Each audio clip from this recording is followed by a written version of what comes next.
বাংলাদেশের ভবিষ্যতের জন্য অশনি সংকেত হয়ে উঠেছে যে সাম্প্রতিক ঘটনাটি সেই বিষয়ে।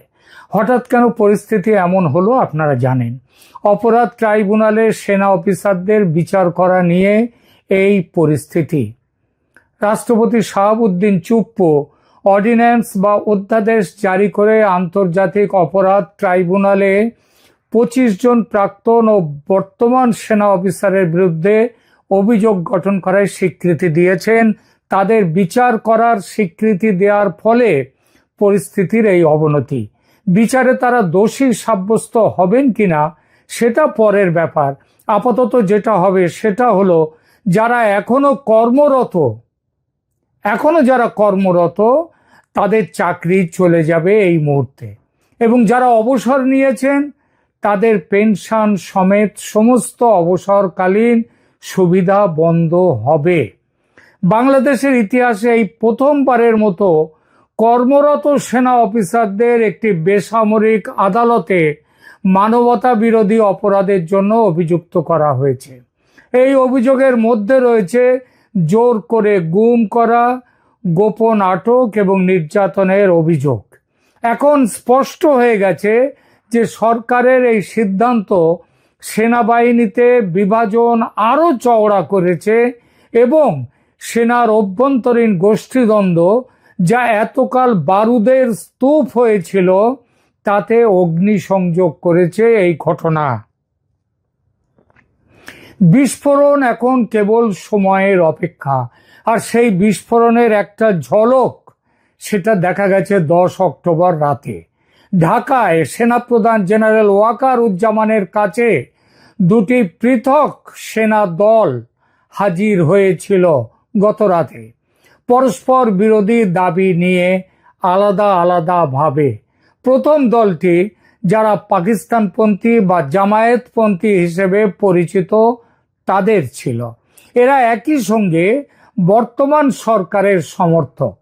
তারা দাবি জানিয়েছে যে কোনো অবস্থাতেই সরকারের সিদ্ধান্তের বিরোধিতা করা যাবে না, অর্থাৎ এই সেনাকর্তাদের বিচার ট্রাইব্যুনালেই হবে।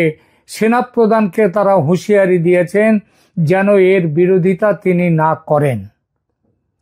তারা চলে যাওয়ার পর খবর পাচ্ছি আরেকটি দল এসেছিল যারা দাবি করে যে কোনো পরিস্থিতিতেই সেনা অফিসারদের বেসামরিক ট্রাইব্যুনালে বিচার হতে পারবে না। সেনাপ্রধানকে যে করেই হোক এই বিচার বন্ধ করতে হবে, নইলে তারা সহজে ছাড়বেন না। বলা বাহুল্য, এই চেষ্টা করতে গিয়েই সেনাপ্রধান 31শে আগস্টে তিনি প্রধান বিচারপতির সঙ্গে দেখা করেন।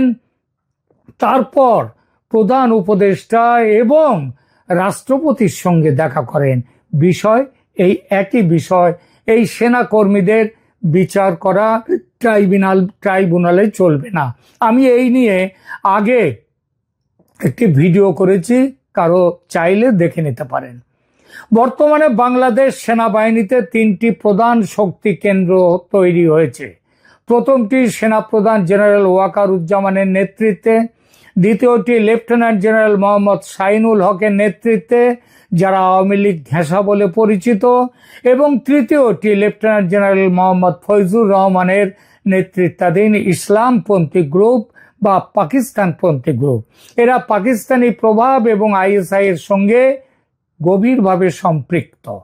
ওয়াকারুজ্জামান মাঝে মাঝে যাত্রা দলের বিবেকের ভূমিকায় অভিনয় করে পাবলিকের হাততালি কুড়িয়েছেন বটে, তবে তিনি আদতে জামাত এবং পাকিস্তানের প্রোডাক্ট, এই দিকেই ঝুঁকে আছেন। বিশেষভাবে উদ্বেগজনক হলো পাকিস্তানের আইএসআই এর ক্রমবর্ধমান প্রভাবের প্রতি জেনারেল ওয়াকারুজ্জামানের সমর্থন। গত জানুয়ারিতে আইএসআই প্রধান লেফটেন্যান্ট জেনারেল আসিম মালিক ঢাকা সফর করেছেন, যা কয়েক দশকে পরে এই প্রথম। এছাড়াও বাংলাদেশের ডিজিএফআই একটি গোপন মিশনে পাকিস্তান সফর করেছে ভারতের বিরুদ্ধে কৌশল প্রণয়নের জন্য। সাম্প্রতিক প্রতিবেদন অনুযায়ী একটি ইসলামিক রেভলিউশনারি আর্মি গঠনের পরিকল্পনা চলছে বাংলাদেশ সেনাবাহিনীতে, যা ইরানের IRGCর অনুকরণে তৈরি হবে। আর এইসব ব্যাপারে অনেক সলা পরামর্শ করতে কয়েকদিন আগে এসেছিলেন পাকিস্তানের বড় সেনাকর্তা তাবাসসুম হাবিব। তিনি ঢাকায় এসেছিলেন এবং ঢাকা ছাড়াও তিনি বিভিন্ন জায়গায় ঘুরেছেন। এই পরিকল্পনা জামায়াতে ইসলামীর নেতৃত্বে এবং পাকিস্তানের ISI এর সহায়তায় এগিয়ে চলেছে।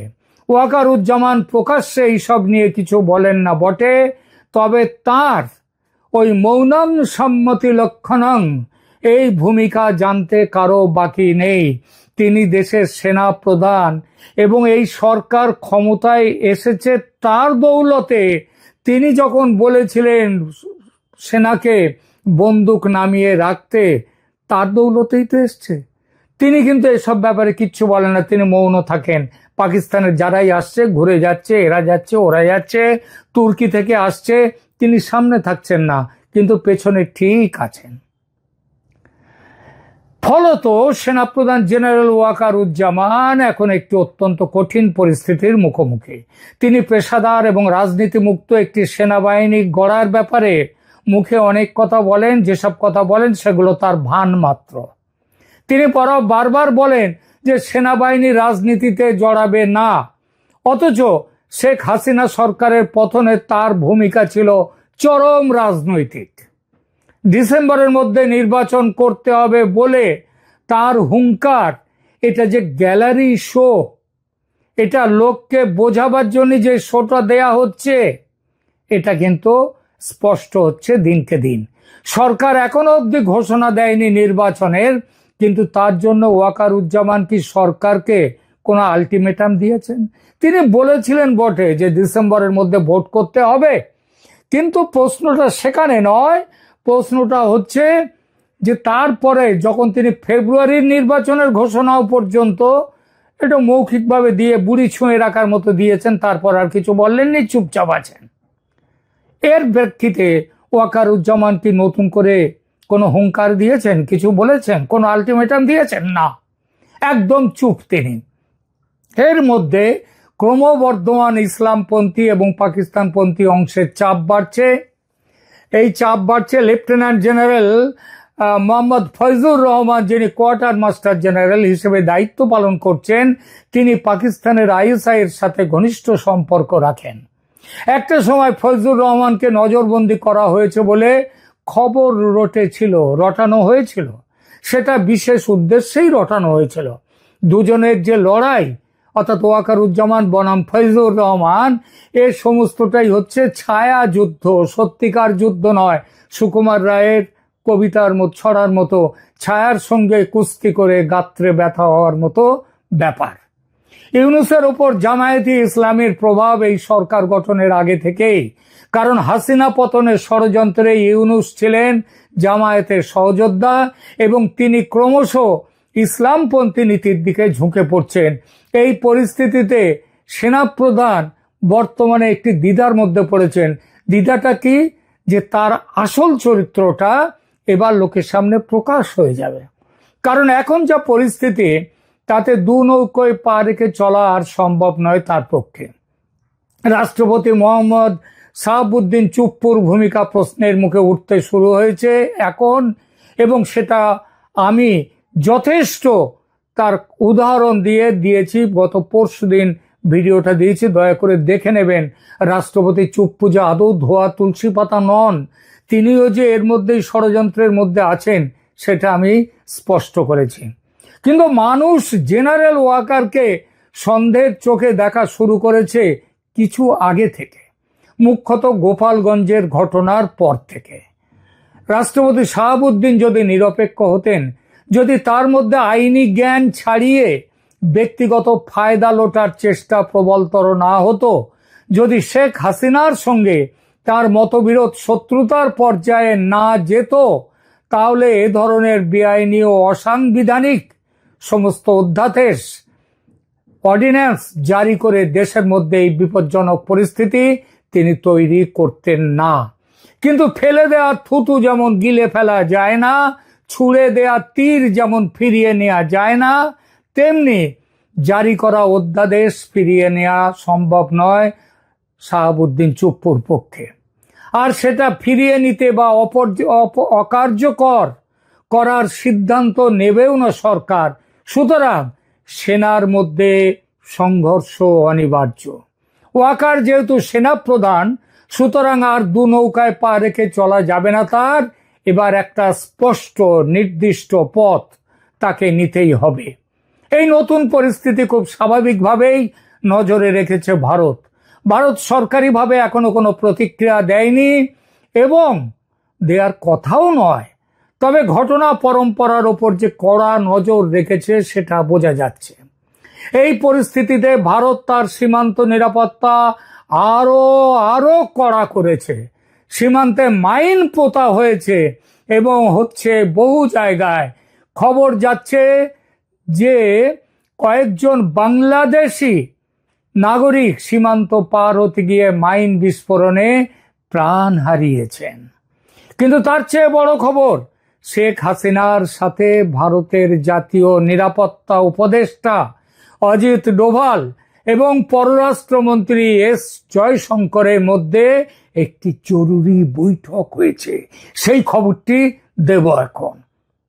অসমর্থিত কিন্তু নির্ভরযোগ্য সূত্র জানাচ্ছে, বাংলাদেশ সেনাবাহিনীর বর্তমান বিক্ষোভ বা বিদ্রোহের প্রেক্ষিতে শেখ হাসিনা ভারতের কাছ থেকে কি ধরনের অ্যাকশন চান এবং সে বিষয়ে ভারত সরকারের কি বক্তব্য এবং ভারত কি করতে চায় এই পরিস্থিতিতে, সেটা শেখ হাসিনাকে জানাবার জন্যই এই বৈঠকের আয়োজন। প্রধানত এই বিষয়ে পুঙ্খানুপুঙ্খ আলোচনা হয়েছে এই বৈঠকে গত রাত্রে 10 তারিখ প্রায় মধ্যরাত্রে। কোনো সিদ্ধান্ত এই বৈঠকে নেওয়া হয়েছে কিনা এবং হয়ে থাকলে কি সিদ্ধান্ত নেওয়া হয়েছে সে বিষয়ে কোনো পাকা নির্ভরযোগ্য খবর এখনো পর্যন্ত পাইনি। এই মুহূর্তে সে ব্যাপারে কিছু খবর দিতে গেলে আমাকে মন গড়া খবরের আশ্রয় নিতে হবে, যেটা আমি নেব না। তবে যেটুকু খবর বিভিন্ন সূত্র থেকে, আবার বলছি অসমর্থিত কিন্তু নির্ভরযোগ্য মনে হতেই পারে, সেসব খবর হচ্ছে, তা যদি সত্য হয় তাহলে ভারত পরিস্থিতি নিয়ে গভীরভাবে চিন্তিত এবং স্পষ্ট সামরিক প্রতিক্রিয়ার পরিকল্পনা করছে ভারত।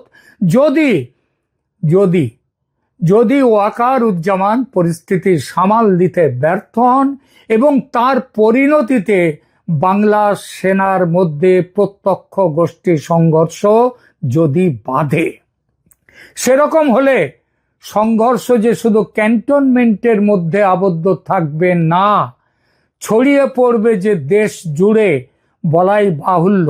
কারণ ইসলামপন্থীদের হাতে, জামায়াতের হাতে, হিজবুত তাহরির এদের হাতে প্রচুর অস্ত্র আছে। পাকিস্তান থেকে এসছে অস্ত্র জাহাজ ভর্তি করে, এবং আজকের দিনের জন্যই তো জাহাজ ভর্তি করে সমস্ত অস্ত্র এসেছে।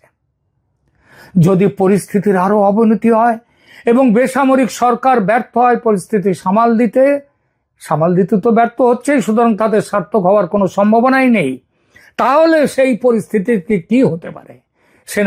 প্রথমত সেনাবাহিনী ক্ষমতা দখল করতে পারে এবং এই অধ্যাদেশের শিকল ভাঙতে পারে একমাত্র সামরিক শাসন বা মার্শাল ল।